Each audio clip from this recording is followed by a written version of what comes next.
የአጋንንት መጽሐፍቶች፣ የድግምት መጽሐፍቶች፣ የመተት መጽሐፍቶች ከቤተ ክርስቲያኒቱ ተጠራርገው ነው መውጣት ያለባቸው መቃጠል ያለባቸው። እሱ ላይ እንመጣለን። ለመናፍስት ያሰራር ለነጋዴ፣ ለፍቅረኛ፣ ለተለያየ ማህበረሰብ ምንድነው እጀሰብ ነው የሚባለው የሆነ ስራ ይሰሩ ነበር። እርሱ ራሱ ስሬች ማለት ነው። ምንድነው የሚባለው? ስሬች በሰው ላይ ተንኮል መስራት ማለት ነው። ይሰራል። እውነት ነው። እንደዛ ነገር ይሰራል። ለምሳሌ እንደዚህ በየተለያየ ሃይማኖት ቦታ ላይ እንዲህ ተሰርቶባት እንዲህ ብላ እንዲህ ህይወቷ ተጣሞ እንዲህ ተበታትኖ ትዳሯ ልጆቿን እንዲህ በልቼ ምናምን ሚል ብዙ ነገር እንሰማለን። አንዳንድ ደግሞ በጣም ጠይቅልን ያሉ በጣም በሀብትም በምንም የበለጸጉ ሰዎች አንዳንድ ነው ያልኩት ከትላልቅ ኢንቨስትመንታቸው ጀርባ እነዚህ መናፍስታዊ ስራዎች አሉ። በተለያየ በእንስሳ በምን የሚደረጋለ ኢቭን ለማመን በሚከብድ ሁኔታ በጣም አሰቃቂ ነገርም እንሰማለን። እውነት ይሁን አናቅም። እርሶ በዚህ ህይወት ውስጥ ከነበሩ ወይ ከሰሙ እውነት ነው ወይ? እስቲ ትንሽ ስለሱ እናውራ። እውነት ነው። እስቲ አንዳንዱ እኔ እኮ ያለፈ ታሪኬን ባወራ እኮ ኃጢአት አይደለም። አሁን የያዘኝ የበራልኝ እውነት ነው። አሁን የደገፈኝ ጸጋው ነው። አሁን ያቆመኝ ጸጋው ነው። እኔ ያለፉትን አመታቶች በድግምቱ በመተቱ በአስማቱ ስራ የነበርኩባቸውን ዘመናቶች ዛሬ ላይ ቆሜ ሳስባቸው የእግዚአብሔርን ምህረት ነው ያየሁት። የእግዚአብሔርን ምህረት ምን አይነት የምህረት አምላክ እንደሆነ ይጸጸታሉ። እንዴ በጣም የሰው ህይወት እኔ መጽሐፍ ሲናገር ምን ይላል መሰለ? ያለፈውን በደላችሁን እያስታወሳችሁ ራሳችሁን አትውቀሱ ነው የሚለው። እኔ አሁን ራሴን የማወቅስበት ነገር የለኝም። አውቶማቲካሊ በክርስቶስ ደም ከኃጢአቴ ነጽቻለሁ፣ ድኛለሁ። ገብቷል።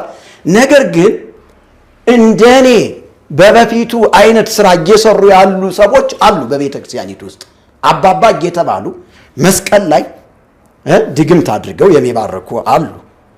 እጃቸው ላይ ድግምት አድርገው የሚባርኩ አሉ፣ የሚዳስሱ አሉ። ገብቷል።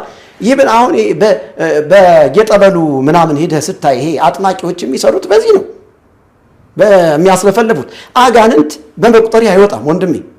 አጋንንት ባርሴና ቆየኝ ስማኝ፣ በደንብ አዳምጠኝ። እኔ በደንብ ልንገርህ በደንብ ልንገርህ፣ አትገድበኝ። እኔ አክብረህ እስከጋበዝከኝ ድረስ ልትገድበኝ አይገባም። ትውልድ ነፃ መውጣት አለበት። እኔ ስትጠራኝ ስለ ወንጌል ከሆነ እመጣለሁ ነው ያልኩ።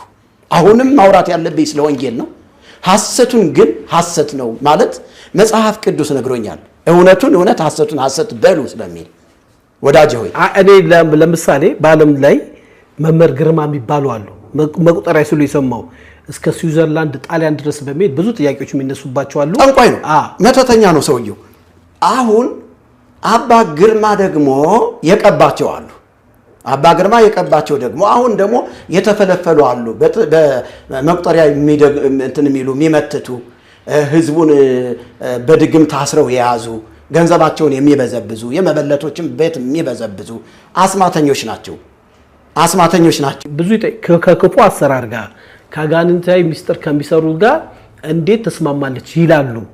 ቤተክርስቲያን በዚያ አትታመም። ብዙ የተወገዙ የተወገዙ በክፉ አሁን ቅድም ያሉት አንድ መጽሐፍ ሊቃውንት ጉባኤ አይቶት ኦፊሻሊ ይሄ መጽሐፍ ተወግዟል ብሎ በአደባባይ ተነግሯል። አንዳንድ የተወገዙ ነገሮች አሉ። ቤተክርስቲያኗ ሳይሆን አንዳንድ ብለን ብንወስዳቸው አይቻልም? እንደው እርሶ ይሄንን ሚስጥር ስለሚያውቁ ይሄ ከቤተክርስቲያኗ መውጣት አለበት ብለው መጠየቆት ተገቢ ነው። እሱ ላይ ዳውት የለንም። ግን የቤተክርስቲያኗ አካል አድርጎ መናገሩ ተገቢ ነው አይደለም? አንዳንድ በርግጥ እዛ ውስጥ ተሸሽገው የሚሰሩ ስቲል ናው ሊኖሩ ይችላል። ይቅርታ አድርግልኝና ተሸሽገው ነው የሚሰሩ ካልን ቤተክርስቲያኒቱ እንደ ገድለ ዮሐንስ መጥምቅ የጥንቆላ መጽሐፍቶችን ለምን አላወገዘቻቸውም? መጽሐፍቶችን የያዙ ደብተራዎችን ደግሞ ቀሳውስቶችን እንዲሁም ደግሞ ጳጳሳት ነን ብለው በየመቃብሩ ቤት የሚጠነቁሉትን አውደ ነገሥት ይዘው በኪሳቸው የሚያጭበረብሩትን አጭበርባሪዎች ለምን አላወገዘችም? እኛን ያወገዘችን ወንጌል ስንል ክርስቶስ ስንል መናፍቅ ነው። ቆየኝ አዳምጠኛ። ይሄን ለብሶ እኮ የፕሮቴስታንት መዝሙር ችግር የለውም፣ እሱ ላይ እንመጣበታለን። ገና የነካውን ነገር አልጨረስኩም። በነገራችን ላይ አውደ ነገሥት የጥንቆላ መጽሐፍ ነው፣ ቆሻሻ መጽሐፍ ነው፣ ያጋንንት መጽሐፍ ነው።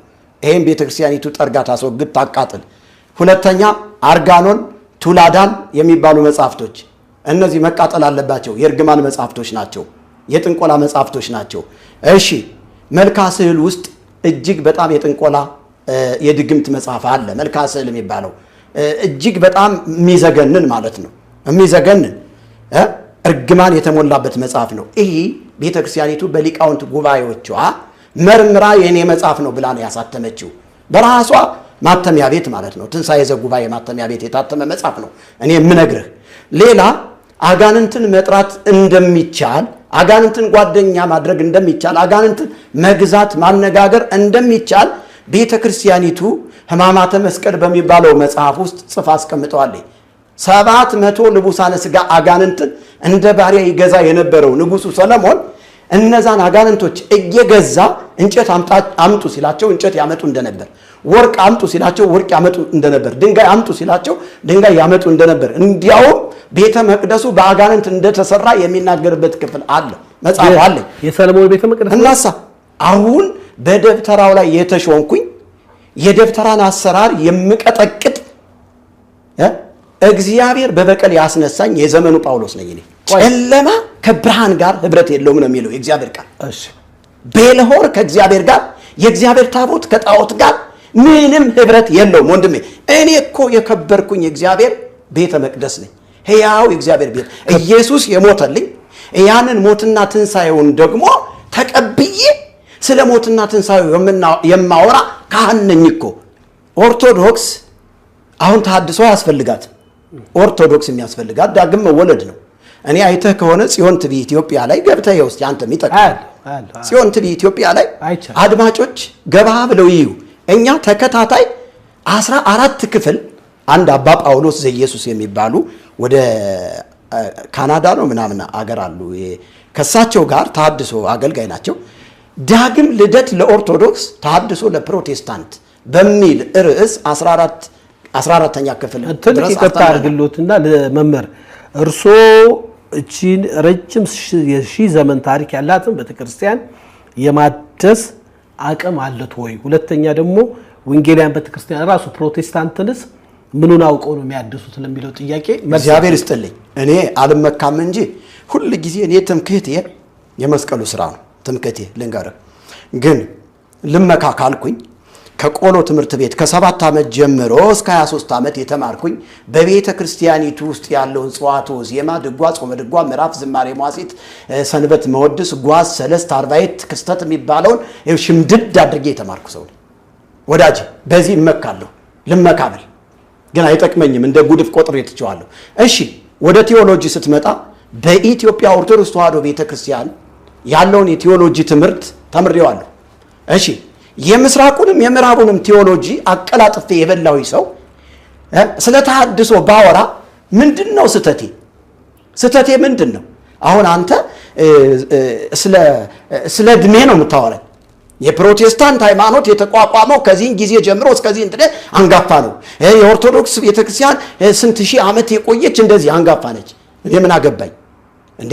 እግዚአብሔር ቤተክርስቲያን ስትተኛ፣ ቤተክርስቲያን ስታረጅ ሁል ጊዜ የልብ የሆኑ አገልጋዮችን እያስነሳ ነው እንድትታደስ የሚያደርጋት።